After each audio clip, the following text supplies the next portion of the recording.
আসলে আল্লাহ মানুষের জীবন দেন, আল্লাহ মানুষের মৃত্যু ঘটান, এবং তোমরা এ দুনিয়ায় যা করে যাচ্ছ আল্লাহ তাআলা তার সব কিছুই দেখেন।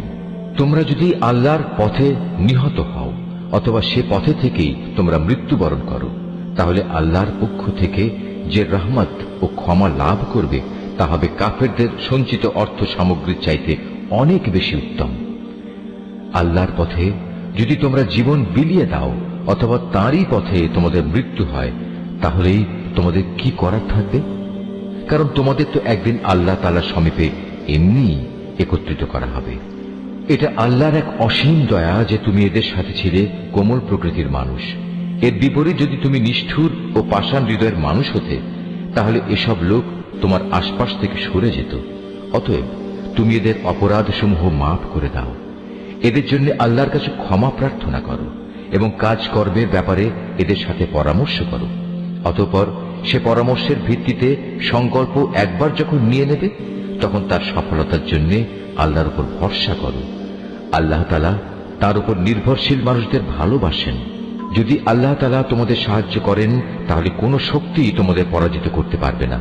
আর তিনি যদি তোমাদের পরিত্যাগ করেন, তাহলে এখানে এমন কোন শক্তি আছে যে অতঃপর তোমাদের কোন রকম সাহায্য করতে পারে? কাজেই আল্লাহর উপর যারা ঈমান আনে, তাদের আল্লাহর উপরই ভরসা করা উচিত।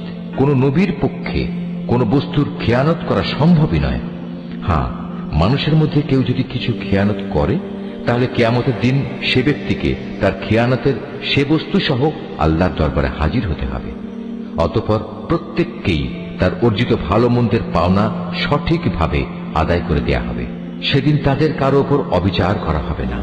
যে ব্যক্তি আল্লাহর সন্তুষ্টির পথ অনুসরণ করে, তার সাথে কিভাবে সে ব্যক্তি তুলনা করা যায়?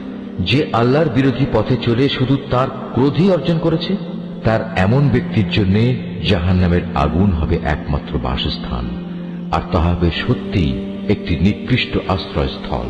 এরা নিজ নিজ আমল অনুযায়ী আল্লাহর কাছে বিভিন্ন স্তরে বিভক্ত হবে। আল্লাহ তাআলা এদের সব ধরনের কার্যকলাপের উপর সজাগ দৃষ্টি রাখেন। আল্লাহ তাআলা অবশ্যই তাঁর ঈমানদার বান্দাদের উপর এই অনুগ্রহ করেছেন যে তিনি তাদের মাঝ থেকে একজন ব্যক্তিকে রসূল করে পাঠিয়েছেন, যে তাদের কাছে আল্লাহর কিতাবের আয়াতসমূহ পড়ে শোনায় এবং সে অনুযায়ী সে তাদের জীবনকে পরিশুদ্ধ করে। সর্বোপরি সে নবী তাদের আল্লাহর কিতাব ও তাঁর গ্রন্থলব্ধ জ্ঞান বিজ্ঞান শিক্ষা দেয়। অথচ এরা সবাই ইতিপূর্বে স্পষ্ট ভ্রান্তিতে নিমজ্জিত ছিল।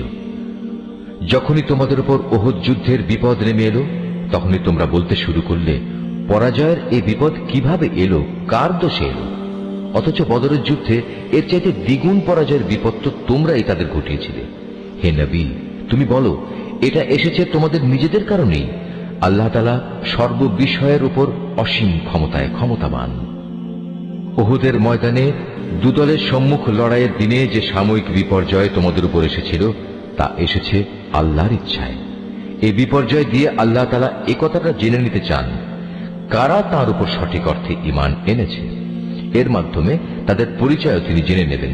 যারা এই চরম মুহূর্তে মুনাফিকি করেছে, এ মুনাফিকদের যখন বলা হয়েছিল যে সবাই একসাথে আল্লাহর পথে লড়াই করো, অথবা কমপক্ষে নিজেদের শহরের প্রতিরক্ষাটুকু তোমরা করো, তখনও তারা বলল, যদি আমরা জানতাম আজ সত্যি সত্যি যুদ্ধ হবে, তাহলে অবশ্যই আমরা তোমাদের অনুসরণ করতাম। এ সময় তারা ঈমানের চাইতে কুফরিরই বেশি কাছাকাছি অবস্থান করছিল। এরা মুখে এমন সব কথা বলে যা তাদের অন্তরে নেই, আর এরা যা কিছু গোপন করে আল্লাহ তাআলা তা সম্যক অবগত আছেন। এরা হচ্ছে সেসব মুনাফিক যারা যুদ্ধে শরীক না হয়ে ঘরে বসে থাকত এবং ভাইদের সম্পর্কে বলল, তারা যদি তাদের মতো ঘরে বসে থাকত এবং তাদের কথা শুনত, তাহলে তারা আজ এভাবে মারা পড়ত না। হে নবী, তুমি এ মুনাফিকদের বলো, যদি তোমরা সত্যবাদী হও, তাহলে তোমাদের থেকে মৃত্যু সরিয়ে দাও। যারা আল্লাহর পথে নিহত হয়েছে, তাদের তোমরা কোনো অবস্থাতেই মৃত বলো না। তারা তো জীবিত, তাদের মালিকের পক্ষ থেকে জীবিত লোকদের মতোই তাদের রিজিক দেওয়া হচ্ছে। আল্লাহ তাআলা নিজ অনুগ্রহ দিয়ে তাদের যা কিছু দান করেছেন তাতেই তারা পরিতৃপ্ত। এবং যারা এখনো তাদের পেছনে রয়ে গেছে, যারা এখনো তাদের সাথে মিলিত হতে পারেনি, তাদের ব্যাপারেও এরা খুশি, কেননা এমন ধরনের লোকদের জন্য এখানে কোনো ভয় নেই এবং তারা সেদিন উৎকণ্ঠিতও হবে না। এ ভাগ্যবান মানুষরা আল্লাহর পক্ষ থেকে অফুরন্ত নিয়ামত ও অনুগ্রহে উৎফুল্ল আনন্দিত হয়, কারণ আল্লাহ তাআলা ঈমানদার বান্দাদের পাওনা কখনো বিনষ্ট করেন না। উহুদের এত বড় আঘাত আসার পরেও যারা আবার আল্লাহ তাআলা ও তার রাসূলের ডাকে সাড়া দিয়েছে এবং তাদের মধ্যে আরো যারা নেক কাজ করেছে, সর্বোপরি সর্বদা যারা আল্লাহকে ভয় করে চলেছে, এদের সবার জন্য রয়েছে মহাপুরস্কার।